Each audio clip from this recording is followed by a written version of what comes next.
my pleasure to introduce today's guest speaker.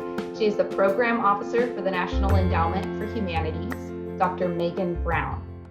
Brown received her PhD in the History of Text Technologies from Florida State University in 2013. Before coming to NEH, she was the digital production editor at the Folger Shakespeare Library, and she has also served as managing editor for the Papers of the Bibliographical Society of America. Meaghan Brown, thank you so much for being here. I'll hand it over to you. Well, thank you for having me here this afternoon. It is good to see some familiar names on that list. So I'm happy to be back at Florida State virtually. And today I'm going to be discussing a number of grant opportunities offered by the NEH and provide some tips for succeeding in the application process. I would like to encourage anyone who has questions to use the chat box, and I believe we're going to be collecting questions. I'll pause to answer questions after I discuss the various grants that we offer, and then I'll move on to the application tips that can apply both to NEH grants and to other grants from other funding bodies. Any questions I'm not able to answer immediately, I'm quite happy to tackle by email. So I hope people have taken note of my email address on this first slide. The NEH is a federal agency founded in 1965 to support all areas of the humanities through project-based grants and fellowships using a merit-based peer review evaluation system. This is funded by you, the taxpayer. While NEH programs are competitive, you won't get a grant if you don't apply. Since our founding, we have funded more than 66,300 projects and counting. I'm here to encourage you to add to this number. Our programs are diverse and so are their goals. When you're looking for the most appropriate grant for your project, it can be helpful to consider these overarching missions. Challenge grants aim at large infrastructure building grants and aim to help cultural institutions meet changing needs, whether it's building renovations or new digital infrastructure. Preservation and Access provides assistance for cataloging, preserving, or making accessible primary sources for the humanities, film, letters, early printed books, that kind of thing. Digital Humanities helps nurture new tools and platforms that make humanities research and dissemination possible in the digital world. Public program grants produce documentaries and other products aimed at the general public. You might have heard of a guy named Ken Burns. Yeah, we funded him through this program. Education programs fund pedagogical materials and teacher training. Every state has a State Humanities Council, which is funded through the NEH's Fed-State partnership. The Florida Humanities Council has an April deadline for community project grants coming up. And research, my division, supports scholarly research by single scholars and collaborative teams.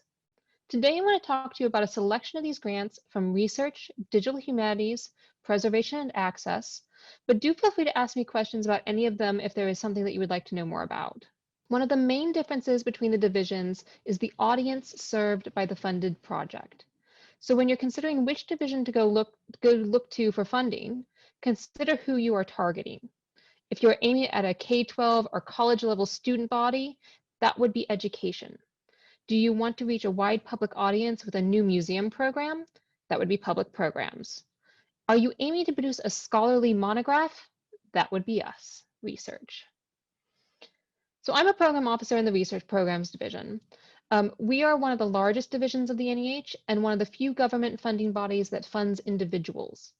I'm going to go over some of our most popular grants today, but if you have questions about any of the ones I skip, you should feel free to ask. Awards in the research division range from the smallest individual award granted by the federal government, which is our Summer Stipends at $6,000 for 2 months research by an individual scholar, to the collaborative grants, which can award up to $250,000 for 3 years work by a team. In a moment, I'll go into detail on the fellowships award for faculty at HBCUs, HSIs, and TCUs, NEH Mellon Fellowships for Digital Publication, Public Scholars, Summer Stipends, the Collaborative Research Program, and Scholarly Editions and Translations. First, what kind of products come out of these grants? We sometimes jokingly get called the book division because the vast majority of the products that our grantees work toward are monographs. Our grants also fund academic articles, translations, editions, scholarly digital projects, and the activities that go towards these items. So travel, research, remember travel? Travel was nice. When it happens again, we do fund travel. Writing, the nuts and bolts of collaboration, scholarly editing, or seminars and workshops to discuss new ideas. One of the big questions we get is, am I eligible? Which is an important question. Here are our criteria. For individual awards, you need to be a US citizen residing anywhere in the world, or a non-citizen who has spent at least the last 3 years in the United States, but not necessarily at a US college or university. You can be affiliated or unaffiliated. Independent scholars are A-OK, as are PhD candidates who have fulfilled all the requirements for the degree. If you are a PhD candidate who is just waiting on your piece of paper, you have to fill out an additional form. You need a letter from a dean or the chair of your department. If you're still working on coursework, unfortunately, you're not eligible for us. For institutions, we are looking for nonprofits, often but not limited to libraries, museums, history centers, or educational institutions, government bodies, or tribal governments. Collaborations may include non-US institutions. Fellowships is by far our largest and most popular program. We average about 1,200 applications a year and award about 80 awards per year, which means this program has a ratio of about 7% funding. The fellowship funds a full-time research for anywhere between 6 and 12 months at $5,000 a month. Full-time means that you may not, for example, teach a class while holding this fellowship.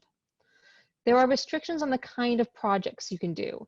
In our current notification of funding opportunities, which I might also call the guidelines, or if I slip up, the NOFO, this award cannot be used for the creation of textbooks or curriculum development, books for children, guidebooks, how-to, self-help books, or artistic works such as creative writing or memoirs, among some other restrictions.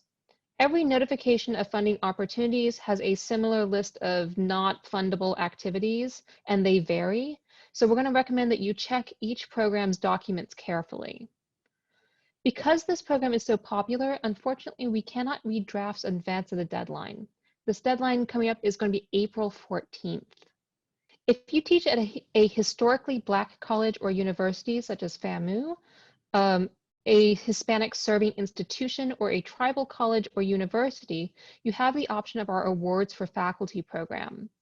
Similar to fellowships, these awards are aimed at individuals and provide $5,000 per month. They're a bit more flexible though. They can be taken up part-time, and they can be for anywhere between 2 and 12 months of full-time equivalence. So for example, if you did it half-time, you could have a 24-month grant duration. The project types for awards for faculty are also more flexible than fellowships. Curriculum development is allowed, for example, but it has to be a curriculum revision. You have to have already taught the course. Again, you're going to want to check the notification of funding opportunity carefully to see if your project idea is eligible. You may not apply for both a fellowship and an award for faculty at the same time. The notification of funding opportunity for a given program will tell you if there are restrictions on which programs you can apply for simultaneously. Generally, if they have really close to deadlines, they're going to the same Council for the Humanities, and you can't apply to both of them at the same time. This program reads drafts. This is a completely voluntary process, but if you'd like feedback, you can submit a draft of your narrative to facultyawards@neh.gov by February 17th. The NEH Mellon Fellowships for Digital Publication, which is a program I'm responsible for, targets individual scholars whose work needs to be published digitally to convey their argument. This program looks a lot like fellowships. Awards are $5,000 a month, and awards go from 12 to 6 months of full-time work. The application for this program, however, requires that you submit wireframes or screenshots of your proposed digital project, so evaluators can picture why a digital publication is necessary and how it will help you convey your argument to readers or users. We get things in this program ranging from websites to digital books that have multimedia components to online playable games and manipulables and VR experiences. So it's really an interesting project, program to check out if you are working in some sort of field where having the publication be digital is essential to its argument and the transmission of your idea. Not all research programs are aimed at creating works just for academics. Our Public Scholar program supports well-researched books intended for general audiences. These 6 to 12-month awards are also $5,000 per month, and the award can be full or part-time. Applicants are often independent scholars, journalists, or academics hoping to reach a general audience.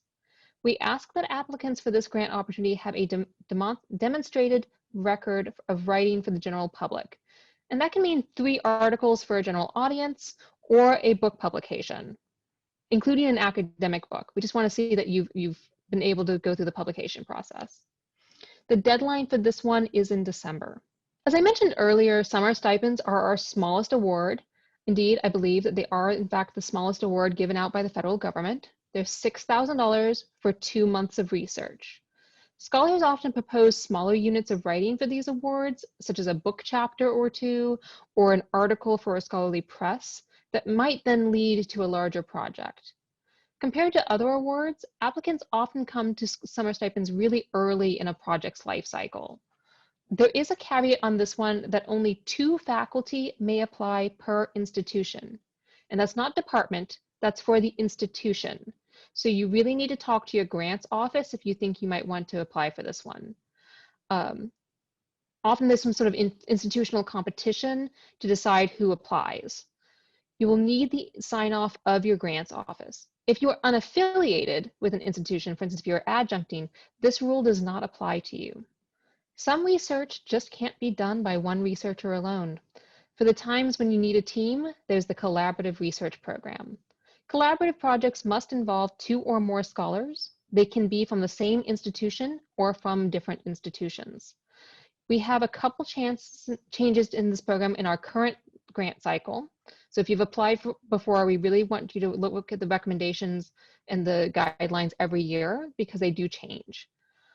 So while we still have conference and manuscript preparations categories from previous years, this year we've added planning international collaboration, which is a $25,000 opportunity for 6 to 12 months, and scholarly digital projects, which range from 1 to 3 years and can go up to $250,000.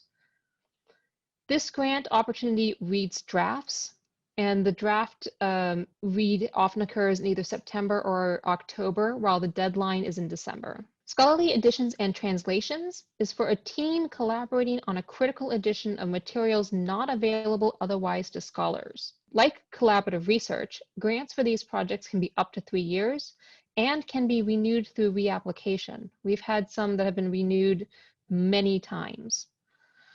They need to involve at least 2 scholars, and the deadline is in December. This program reviews drafts. The deadline is September 30th for drafts. What if, rather than funding a specific digital project, you wanted funding for a new digital tool or to run a class on digital humanities skills? Our Office of Digital Humanities supports a lot of cutting-edge work with a focus on tools and methods that can serve broad audiences in the humanities. If your project aims to develop a new plugin, platform, or a piece of software that many different researchers could use, this is the place to go. The Office of Digital Humanities is not the only division to fund digital work. Research, education, preservation and access, and challenge grants all directly fund projects that could be described as digital in some variety of ways. But they are well known for funding the kind of products and projects that make other digital humanities projects possible. Typical products include software code, algorithms, digital tools, platforms. You might have heard something called Scalar. We funded that. White papers and reports, workflow documentation, and digital humanities curricula. The best known grant from this division is the Digital Humanities Advancement Grants, or DAG. Yes, we love acronyms for the government. These come in 3 levels. Level 1, a foundations grant, is an experimental and exploratory. It's up to $50,000 and can be up to 24 months. Think alpha prototypes, exploratory workshops, blue sky, initial planning. Level 2 is the implementation level, which is up to $100,000 and 24 months. For the level 2 grant, the project should be well defined with tangible outcomes. A level 3 grant supports the scaling up or expansion of established projects. These must have completed a prototyping phase, not necessarily with the NEH, but a phase, and must demonstrate project success. Evaluators are looking to see that the applicant has already done preliminary work and has learned from it. These are significant grants, and our evaluators want to see projects that have carefully considered user needs and accessibility and have worked out plans for their dissemination and documentation. The Office of Digital Humanities also supports developing training at the regional and national scale. Here are a few recent offerings of workshops that are from previous years. You can apply to teach a workshop or a series of workshops. If you are interested in taking one, you apply directly to the workshop in question. Many of these have gone virtual, so I do recommend taking a look at the current offerings if you're interested in some DH training. Preservation and Access is our division which funds projects that preserve or create intellectual access to rich cultural heritage resources.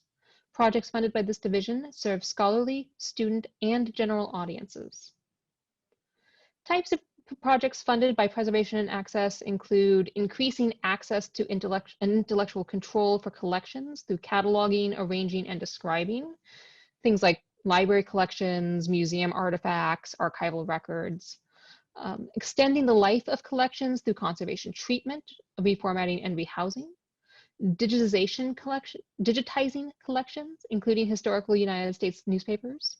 Creating databases, spatial tools, and reference resources. Conducting assessments and developing plans for the care of collections. Planning and implementing sustainable solutions for preventative conservation of large and diverse holdings in the cultural institutions. And undertaking research and development to advance the field of preservation and access. So when we say cultural heritage, what we mean is like the stuff that tells our human story. Everything from handwritten letters and diaries to tables or chairs, clothing, architectural designs, flash files, and MP3s. So it's the stuff that our human culture is made of. One of the most popular programs in Preservation and Access is the Humanities Collections and Reference Resources Grant.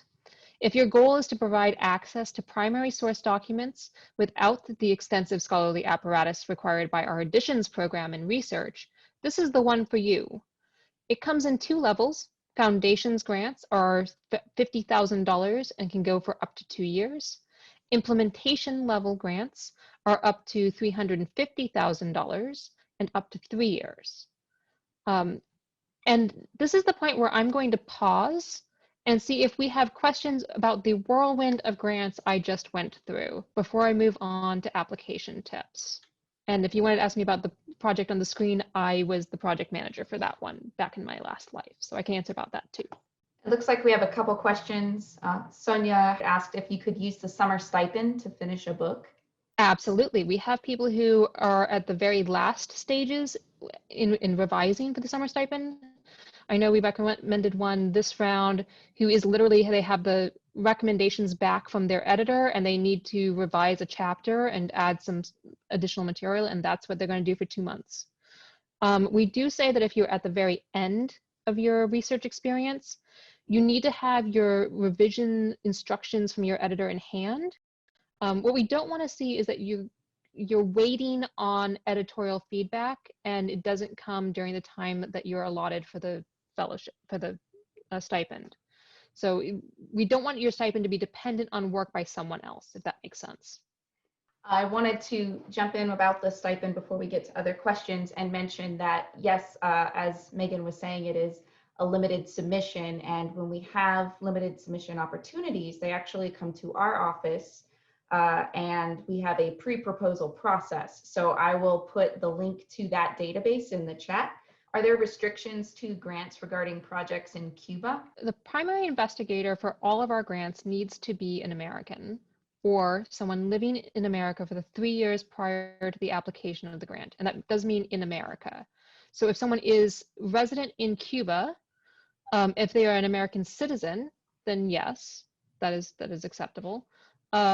If they are resident in Cuba and are not an American citizen, they cannot be the primary investigator. There are a couple of questions about the collaborative research grant. Does it fund only publications or other types of work as well? So collaborative research has 4 funding streams at the moment. One of them is for meetings. So it's conferences, it's workshops, it's the kind of face-to-face meetings where people discuss ideas. That one cannot fund an annual meeting of a society, something that where you know, if you had the annual meeting of the Hamster Appreciation Society, that cannot be funded. However, if you were getting together a group of scholars on a topic of, you know, the environmental impact of hamsters, I'm not saying this is a good topic, I'm just spitballing here, then yes, that would be eligible. So not just publications, although publications are the thrust of, say, the manuscript preparation stream. The digital projects stream often results in something that might be considered a digital monograph or digital collection, but it could also be a different type of digital publication. And then the last one is, are there grants through the NEH, you may be getting to this, that fund creative projects? So if your output is a creative project, such as a play or a memoir or a performance, we recommend that you check out our sister organization, the National Endowment for the Arts, and state art councils. Unfortunately, there is nothing in the NEH that can fund creative output. And we do consider memoir and autobiography to be creative output. If there are more questions about actual programs, I will take questions again at the end. But I'm going to transition now into talking about the application process. So the life cycle of your application. Now that you're hopefully inspired, we'd like to turn our attention to some tips for the actual application process. The acceptance rate for many of our programs is pretty low. We're here to help you improve your odds. Many of these tips can help if you're applying to other foundations and grant funding bodies as well. The timeline here shows you the different steps your application goes through after submission. I will actually point out that the first step is not even on this graph. The very first step is going to be to make an account with grants.gov. We recommend that you do that early in your process. Think of the timeline of your application from submission to notification and plan ahead. The grant process is long, it's about 7 to 8 months. And if we take fellowships as an example, submission for the fellowships is by April 14th, 2021. Fellowships, because it's such a large program, actually has 2 levels of peer review. An initial panel will read the applications online and provide us with recommendations. About 1/3 of those applications then move forward to a second round of peer review, which will convene later in the summer, this time virtually, to discuss the application in detail. Staff prepare recommendations in the early fall, and the NEH's National Council on the Humanities, which meets 3 times a year, reviews the staff's funding recommendations in November. The chairman of the endowment makes the final funding decision shortly thereafter, and notifications to applicants are sent out in early December or early January. So you submit in April, but you don't hear back until possibly January of the next year. In the next few steps, I'm going to talk about the evaluation criteria, and I'm going to use fellowships as an example. We ask our peer reviewers to consider 5 evaluation criteria, and only these criteria, when evaluating your applications. The intellectual significance of the proposed project, the quality or promise of quality of the applicant's work, the quality of the conception, definition, organization, and description of the project, the feasibility of the proposed plan of work, and the likelihood that the applicant will complete the project.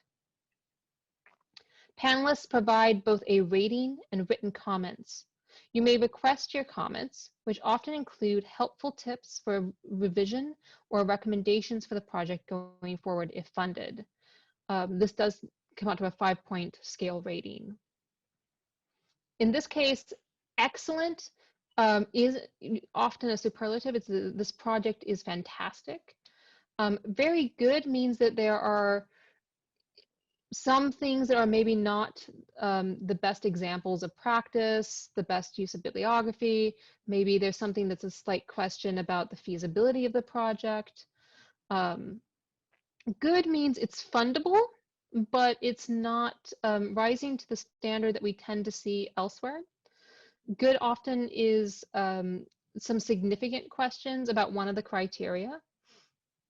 Some merit means that the project is possibly a good idea, but maybe it's not at the stage to be funded now. This is often what we see as our sort of revise and resubmit grade. Although, you know, we all recommend that everyone revise and resubmit at any point if you do not get funded. Not competitive is a grade we don't see as often. Not competitive means it's not viewed as fundable now and possibly not ever. That one is considered pretty harsh. So what can you do to prepare a solid application? Begin early. You should think of grant seeking as a multi-year process. Think about how your planned grants research in the longer trajectory of your career. Anticipate a research leave or sabbatical several years ahead of time. The grant process is lengthy and you may not get the grant in the first time you apply, so you should apply early and apply often. Here's a variety of things that can lay a good foundation for a successful grant application. Read the guidelines. They are long and somewhat bureaucratic, but they can be really useful. They will tell you what is eligible and what is not, and what an application should contain. Most importantly, they will tell you the criteria that evaluators will look for when reviewing applications. They vary a bit from program to program, so make sure that you're using the guideline for the program to which you are applying. They might also change slightly from year to year. The website also contains samples of previously successful applications. And the website will have a notice on it if the examples that are currently up there are from previous cycles that had different requirements. So for example, in the NEH Mellon program, which I'm responsible for, we just went from a 4-page narrative to a 3-page narrative, but that's because we've made one of the pages, the work plan, a separate attachment. So now you really need to make sure that you have this year's notification of funding opportunity, because if you submit a 4-page narrative, it might get kicked out of the system. And you don't want to lose out for something simple and bureaucratic like the length of the narrative. We also recommend that you look at the samples, you look at the notification of funding opportunity, and look at how it's structured. These can help you think about how to structure and form your application. So look at the subheadings that are listed and use those subheadings. When your evaluators are reading many applications one right after another, the subheadings help them find the information that they're looking for and say, yes, you fulfilled this criteria, you talked about this element. Talk to program officers. This is what we're here for. We're happy to answer questions, discuss ideas. We can't read drafts for the fellowship or stipends program because there's just too many applications, but we do read drafts for many other applications. So please, if in doubt, ask us. We're happy to answer your questions. One of the biggest challenges we see with applications is an applicant not making a case for significance. This is sometimes called the first among equals criterion. Why is your project important? How does it fit into the current literature? How will the work you do during the grant period help you towards fulfilling this promise? The second biggest challenge is an unclear work plan. Evaluators want to know what you're going to be doing during the grant period because that equates to what you're going to be doing with the government's money. We recommend breaking activities down on a month-to-month or a 3-month period, depending on the overall length of the grant.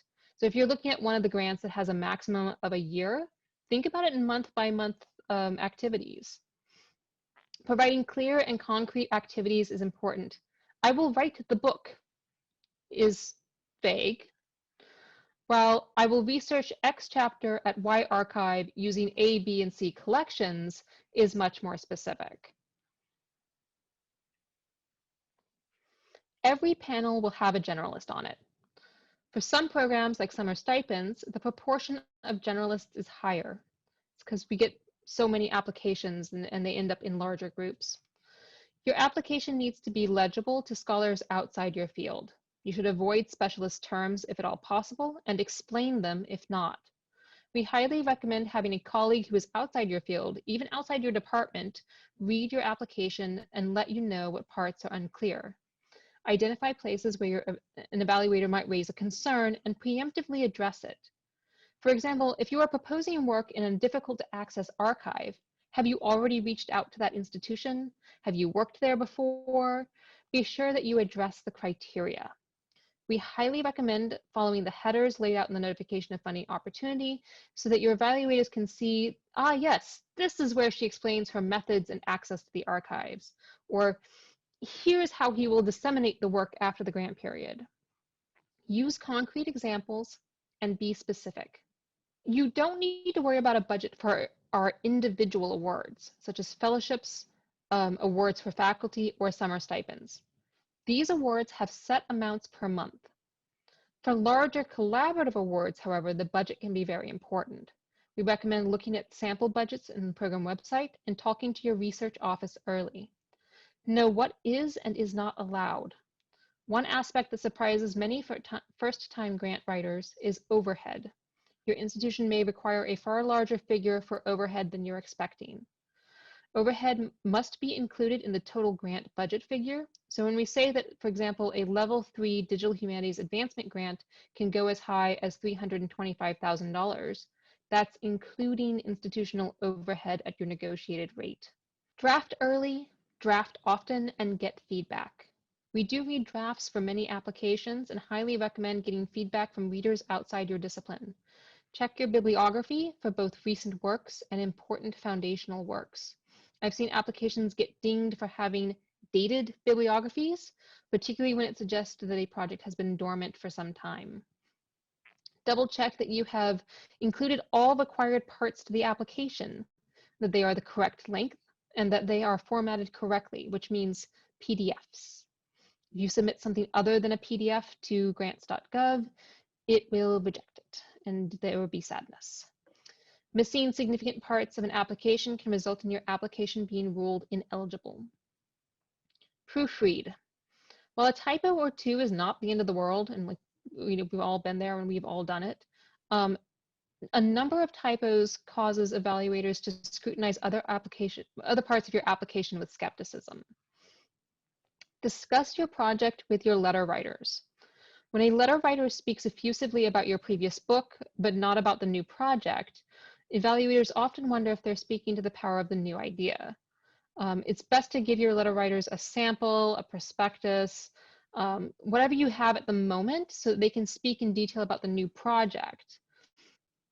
And give them plenty of time to write the letters. I also recommend letter writers who can I'd also recommend that you find letter writers who can speak specifically about your qualifications rather than aiming for the biggest name in the field that you can find.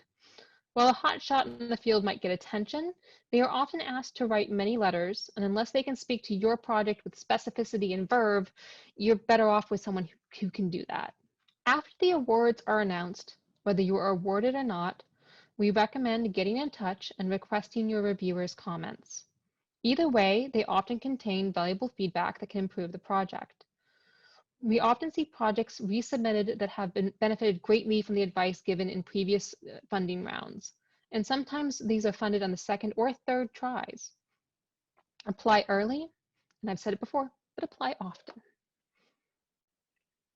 Okay, so that was my deluge of advice. And now I can take questions on the grants again or on the application process. Collaborative research. Can funding be used to compensate collaborators for time writing contributed to a project if the funding isn't specifically salary replacement? Yes. We often have collaborative projects that designate some level of funding for honoraria. So for example, if you're doing a collection of essays, you might say propose an $1,000 honorarium for each contributor. That is completely kosher. also in collaborative, there's often a sub-grant to significant collaborators that may or may not be considered salary replacement.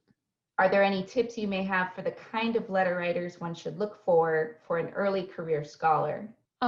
You want to find someone who can speak to your qualifications as an interpreter of the humanities, the project's quality and scope, or both. If you are fresh out of your PhD, having a PhD supervisor is just fine. If it's been more than a couple years, you may want to avoid having anyone on your committee write the letter. Sometimes evaluators react negatively if if both of your letter writers are from your committee and you've been out for several years, because they wonder if you're not making connections in the field. That's a good point. So what would you suggest for that balance of a letter writer praising you as a researcher versus the research work you're going to be doing, the idea you're proposing?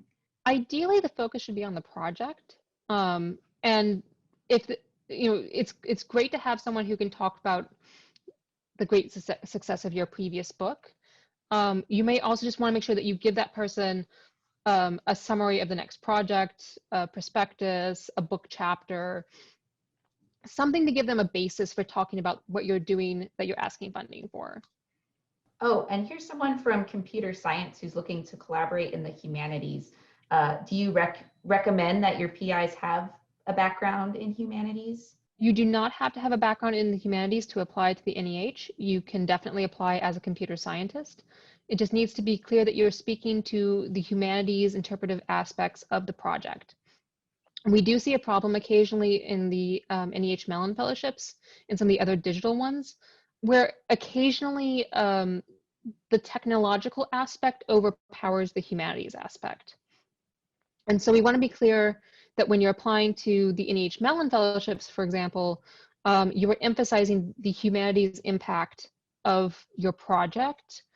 The Office of Digital Humanities does a little bit better with the whiz-bang technological aspect because they are focused on tool production, algorithmic production, platform production. So it's sort of think about the audience of who will be evaluating your project and explain your acronyms. Can the preservation grants be used for oral history, where the archive is a group of people containing the knowledge? Yes, and I believe the answer is yes. I know it can be used for oral history preservation. So for instance, if you already have the recordings, we fund some kinds of oral history collection in research. So that would fall under ethnography, and that happens quite often. Which division would be the best to do oral history? I am not 100% sure, but I would be happy to explore that idea if someone wants to send me an email and I've talked to others who would know. If you were eligible to apply to both the regular humanities fellowship and the HSI Faculty Award for the humanities, and you were planning on doing 1 year full-time either way, which would you recommend applying for? I would recommend applying for the HSI because it is slightly more flexible. The types of activities you can do are slightly more flexible. The terms of the fellowship are slightly more flexible. It is also a more limited pool of applicants. Fellowships is our most popular program, and so if you have the option, you might explore the HSI option. Will you please explain some characteristics of successful digital humanities grant applications? I'm assuming that we're talking about something like the DAG here, level 1, level 2, level 3. It really depends on which one you're applying for. The level 1 DAG is really speculative. So they're looking for exciting new ideas, and they're okay with having a bit of failure in that program. They want people to try new things. They want people to take a little bit of risk and to experiment and see what's possible. The acceptability of risk lowers dramatically as the money goes up. So there's an inverse ratio between how much money is invested and how much risk is acceptable. towards the higher end, they're really looking for a demonstrated pattern that you have done pilot studies, that you have done alpha projects already, that you have tested out ideas, and that you have a plan, a clear, concrete work plan for how you will proceed towards your goal. And that's really, I mean, it sounds kind of basic, but it's actually true for almost all grants, is that the more specific you can be in your work plan, the more detailed you can be, the more confidence you can give your evaluators that you will succeed in your work. And so that involves addressing potential risks, addressing potential challenges. If they're in the digital realm, if you need to have, for example, certain DAGs, you might have to have certain technical expertise on board, making sure that you address which of your collaborators will be the technical expertise for which parts, showing that you have explored the relevant international standards for accessibility, things like making sure that things are within copyright, within standards for disability accessibility, what preservation standards are standard for the type of technology that you're working with. All of those things are important to making sure that evaluators see your project as a good investment of the taxpayers' money.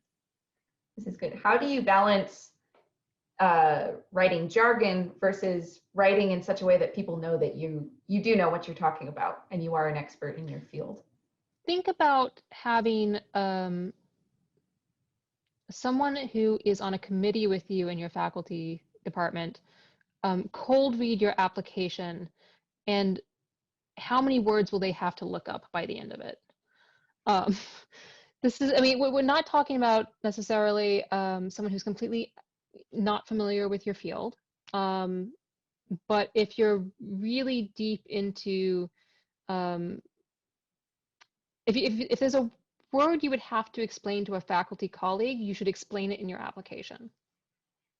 And if there's a word that's essential to understanding your project, whether, I mean, if you're spinning your entire project around, say, a theoretical construct or a new theoretical term, say from like environmental studies, by all means use that word, but explain it. And this is where we really do recommend having your application read by colleagues who are in adjacent fields. So for example, in Summer Stipends, we might have a panel that has someone from art history, someone from dance, and someone from theater studies together on an arts panel. Or in a fellowships panel might be British literature, but it might include Victorianists, modernists, and maybe someone who does postmodern. We often have quite a range of experts on a panel, and so think about how they might react to whatever you're putting in your application. Does the NEH offer individual consultations for prospective PIs who may not know which directorate they want to apply for, but just want to kind of hear more information or show them some ideas that something that's not process-based for a particular program? We don't, although you're always welcome to call us. So I'm hesitant to say consultation. We try to be scrupulously fair to everyone, and unfortunately, I don't think we would have time to promise everyone a one-on-one consultation.